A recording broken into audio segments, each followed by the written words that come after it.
Hi, everybody, and thank you for joining us. I am Nick Scheist, and you may remember me from the Scheist Podcast and Bad Movies We Love. And I'm Seth Vargas of the Movie Friends Podcast. And we decided to join forces, a team-up, if you will, because X-Men 97 was so good, we just couldn't help ourselves. That's right. So join us as we discuss our personal history with the comics, the films, and the collectible trading cards of the X-Men universe.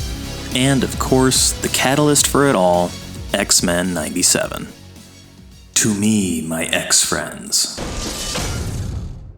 Yeah, it's the costumes that they wore in the Pride of the X-Men cartoon movie from like the late 80s, early 90s. And I was at my kindergarten when I first saw that. And I was like friendly enough with the teacher where I convinced her to let me borrow the VHS.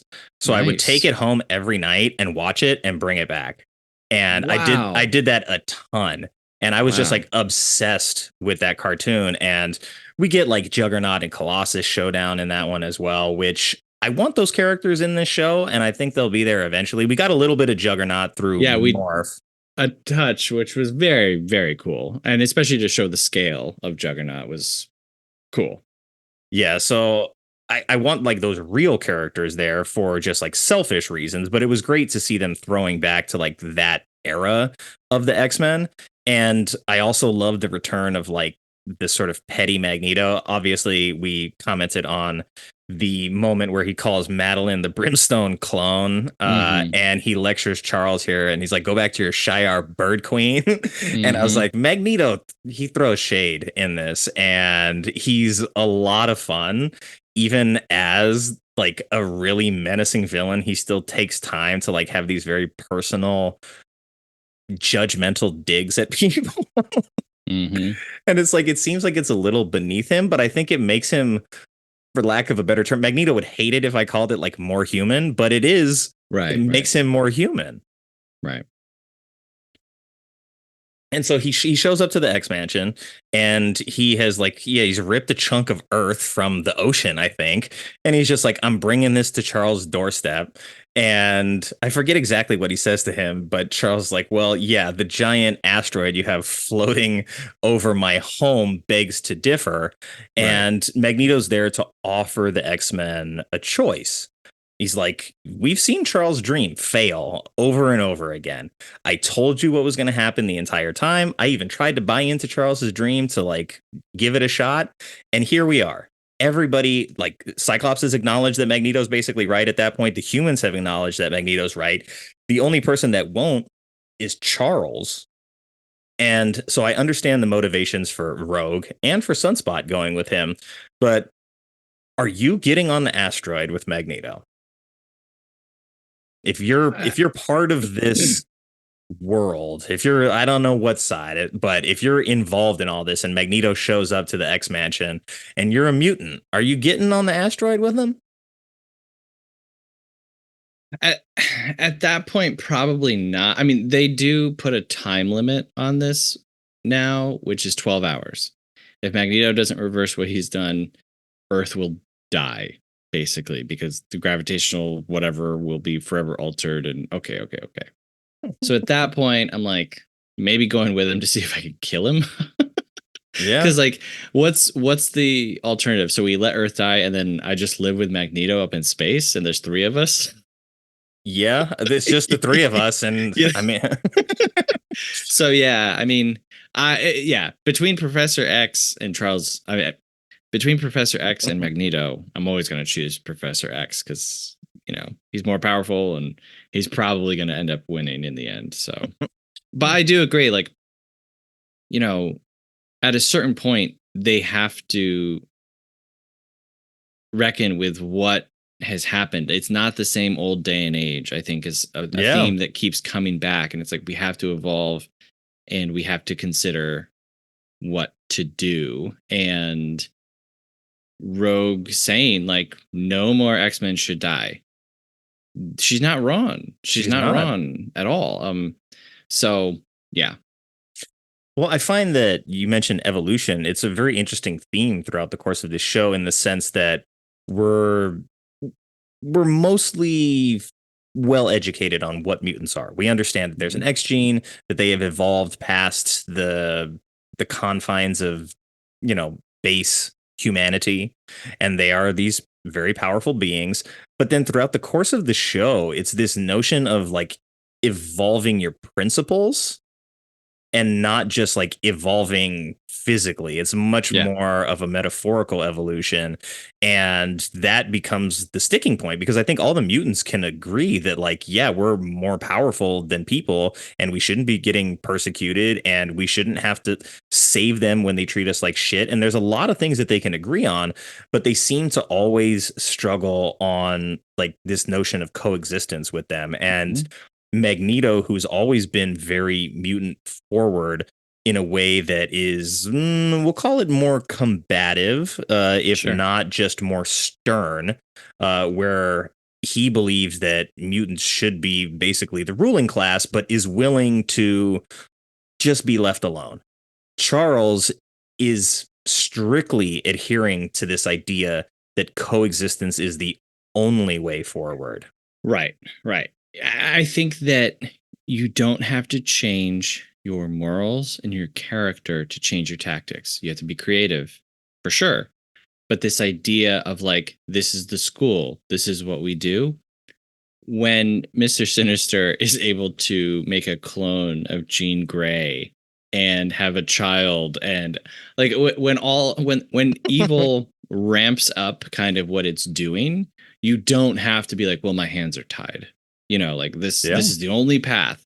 At that point, you're just being belligerent. You're just being stubborn. And that's, I think, what Rogue is feeling. Rogue is like, why are we like, we have to do something. Magneto is doing something. It's not right, but he's doing something different. So I agree with her going. Roberto, I'm like, kid, like, you barely been in this, you know what I mean? Like, they needed numbers on Magneto's side. You know, they needed some conflict. Well, they needed a flying mutant to go with them so you could get that shot of the three of them looking down. Yeah. Can you fly? Beast was like, Beast was like, I want Uppy, like, come here, get in this bubble, Beast. We'll get you in we'll get you in the electromagnetic bubble and we'll fly you up there. But I think, we could get a lot more out of Roberto's position, but I like that he had to deal with like what he dealt with from his family. And that's basically like, well, if I can't trust my family to not betray me, then I want to go with the person who is the most forward in terms of like mutant rights and mutant responsibility. And being here with the X-Men, it's like, you guys don't have your shit together, to be fair. Like, Cyclops is fighting with Charles right now. Like, since he's been back, they're not on the same page. So you can't trust the leader who was Magneto, who's now defected. The guy who would step into his shoes would be Scott.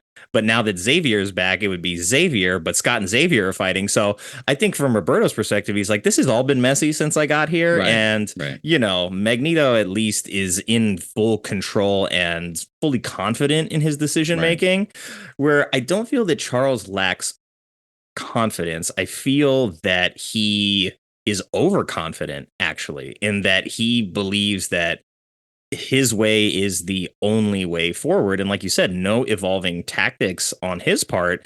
And what it comes down to for him is like, all right, well, we have to like go back to war with our old enemy, who's my best friend that I love. And when push comes to shove, I will do what I need to do in the name of coexistence rather than in the name of mutant freedom. And if that means basically like mind raping this person that I love, so be it. That's what I'm going to do, because I'm Professor X and I'm a huge D-bag apparently. But we do get a great battle that ensues because of this. We get a couple of them actually, because all of a sudden Sinister's back fighting Jean Grey and he's like mind controlling Nathan and Red Team and Gold Team, I believe. Something like that. Yeah. And it's like, again, like we've introduced a time limit now, right? Yep. And so it's like, we need to hold off X, Y, and Z until this team can do A, B, C. And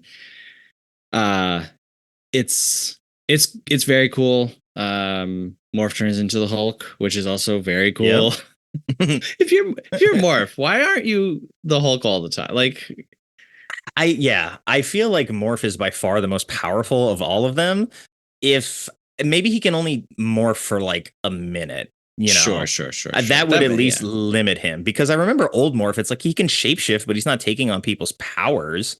So he like Mystique can shapeshift, but like, okay, we already got one shapeshifter, so maybe he's going to absorb these people's powers. And then there's another character who I can't remember the name off the top of my head, but he basically does what Morph does now, in that if he's like near you, he can absorb your abilities while he's like in your general vicinity. Mm-hmm. So you tag team him with the right people and he's incredibly powerful, but that just doesn't seem to be the case with Morph. He'll just be whoever he wants whenever he needs to be. But it's like, why not just be Jean then? She's like an incredibly powerful telepath. Like whatever you need two of in a situation, do that. But, I want to ask you, because you're a married man, had you gone through all of the turmoil that Jean and Scott have gone through in this, when it comes down to like, well, we've got 12 hours to save the world and we got to split up into two teams.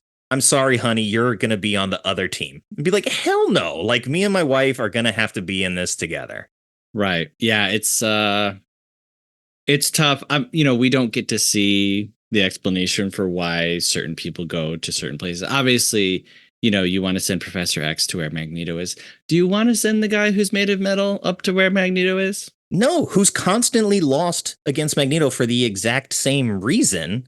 Maybe send Morph and he can turn into Wolverine for 5 seconds. But that part was someone needed to stop and be like, wait. Don't you mean Wolverine over here? I'm like, oh, yeah, duh.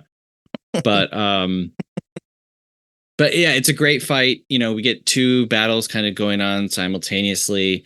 Before we start the fight in earnest, we get the line between Storm and Jean Grey where she says, make them mind your weather and weather your mind. And I was like, that's a little corny, but I will accept it. Go team, go. It's the locker room speech before they're about to go into the championship. Yeah. We also get, and I love this detail and I can't really explain why, but when Jean and Sinister are fighting, she hurls bowling balls at him and he flies into the pins and it makes like the loudest bowling strike sound effect that you've ever heard. Like it sounds like you're playing Wii bowling with Mr. Sinister. It's funny. It's funny. Well, the Folly guys had to have fun with that, Right. Let's make sure we really make this count. And, like Jean's losing for a while until she sort of like gets her confidence. And I was like, I never really understood Mr. Sinister's powers, quote unquote. Like in this, he like kind of like becomes liquid. He turns into a shadow. Sure. He also has like telekinetic abilities. So he could just be kind of like as bad of a villain as you need him to be situationally. And it makes for a great fight there at the end. But Mr. Sinister is also highly vulnerable to Cyclops and his brother, which is, he's not involved in the show yet. But we saw earlier when Cyclops hit him in the midsection with the blast that he's like dissolving. Yes. And for some reason, he has a particular weakness to the Summers bloodline, which is probably why he's obsessed with them. But don't you think if you're going to be fighting Sinister, you want Cyclops there for that? And it would allow Cyclops to be with his wife, and then him and Nathan and Jean would fight the dude that has been like polluting their bloodline with all these different things. He's messing with their family. He was responsible for Madeline, which in turn is responsible for what happened to Nathan and all this. So you would think that Cyclops wants some measure of revenge there, but I mean, he is like team A. He's team leader. He's got to go fight Magneto kind of situation. So he's there. I mean, you sort of just like need him to be constantly forcing Magneto to play defense while everybody else is like working, because you just have this giant like laser hose blasting Magneto, and so he has to keep his shield up and be focused on Scott. It was cool to see a little bit more Cyclops versus Magneto, and like Cyclops unleashed a little, because so many times you're like, well, how would a fight between these two characters work? And it's like, well, that's kind of how it would work. For me personally, again, if we're divvying up teams, might be better to send Jean Grey into space, who has had great success in space before and doesn't need for to physically remove the helmet because she has telekinetic powers. And so maybe you just send Charles and Jean Grey into space. That seems like it'd be enough to take down, Rogue, Magneto, and Roberto. But Yeah, what just do I know? can't let Rogue get your hands on anybody. But I think also, well, I don't think it's the point. I think it does show that when there's a lack of leadership, weird decisions get made. Like Yeah. if Charles was in charge and they actually strategized for this as the team that they used to be, they would have developed better teams to go after these particular situations. But they're in a panic. There's 12 hours and they're like, all right, well, we're just going to basically like split it down the middle. Like, did you draw like an odd or even? Evens over here, odds over there. Good luck. And I mean, it ends up working in the sense that they get the helmet off and Charles mind rapes Magneto, but is unable to successfully finish because Cyclops, again, is like, oh, Jean's in trouble. So I got to buy her more time. And in that window of opportunity, Magneto comes to, gets the helmet, begins to crush Charles' skull with it. So it's like a little bit of a lover's quarrel. And then finally, Wolverine, after all this time, gets within striking distance of Magneto, impales him, which you think would be fatal. But Magneto took that like a champ, not only just like kept standing, but then turn around and unleash like the full potential of his powers to just strip Wolverine's skeleton of its adamantium, which is gnarly as Charles is laying there, having his head crushed, begging him not to do this. And like at that point, like this guy just stabbed me through the back. You really want me to show him mercy here for some odd reason? Right. Is it, does he stab him with both hands? I only saw the one because it's like you turn around and you see like the 3 punctures like around his rib cage. So that's vital organs somewhere in there. These are adamantium claws. They are not little needles. They're wide. Yeah, they're like steak knives through. Right, like if you make a hole with these, I think that there would be a hole. Like Magneto doesn't have 3 stab wounds, He has 3 holes in himself now. Yeah. And to your point, fine. Okay, so he does this thing. As his dying act. Yes. He is dead within 20 minutes. Like there's just no way. But hey, it's superhero logic. Yeah, he either got him in the lung or the intestines or the liver, somewhere along that right side. There's something fatal in there because Wolverine has been killing people for like 200 years. You think he doesn't know where to stab somebody to like end them? Right. Yeah. Yeah. And then, we get that great like final shot, which everyone always wants to see, Wolverine's exoskeleton get ripped from his body. And that's it. It's a great shot, and it mirrors the panel in the comics where that happens too. And it's like it's pretty close. So they were authentic with that. And yeah. So you leave us in this moment where we don't know if Magneto's going to die. You assume that Wolverine's not going to die, but he's in excruciating pain. And we know that there's another episode left, and that this confrontation is not over. There's a lot on deck in the next episode that we record, man. Because we've got episode 10, we've got the finale, we've got the wrap up, we've got the future to look to. Sure. Good stuff coming up to look to. Perhaps a little bit of the past as well. If you haven't watched this and you're sort of watching along throughout this, I hope we didn't ruin it for you, but we've given it some breathing room. But yeah, I will save that question that I have for you for next time. And thanks for making time for this today, and I look forward to the next one. Yeah. Hey, I'm ready. Very exciting. Well, enjoy the rest of your day. We'll worry about scheduling later, and wish Jean a happy birthday for me. Hey, awesome. Very cool. All right, cool. Peace out. Thank you for checking out the show and becoming an X-Friend. Hopefully, you'll join us on our journey through X-Men 97 and beyond. X-Friends is a Movie Friends and Bad Movies We Love co-production and part of the Scheist Podcast Network, hosted by Seth Vargas and Nick Scheist. You can find our contact info and socials in the show notes, and you can email the show directly at xfriends@theshice.com. That's the letter X, friends@theshice.com. So until next time, let us do what we do. Believe not in a dream or our gifts, but in each other.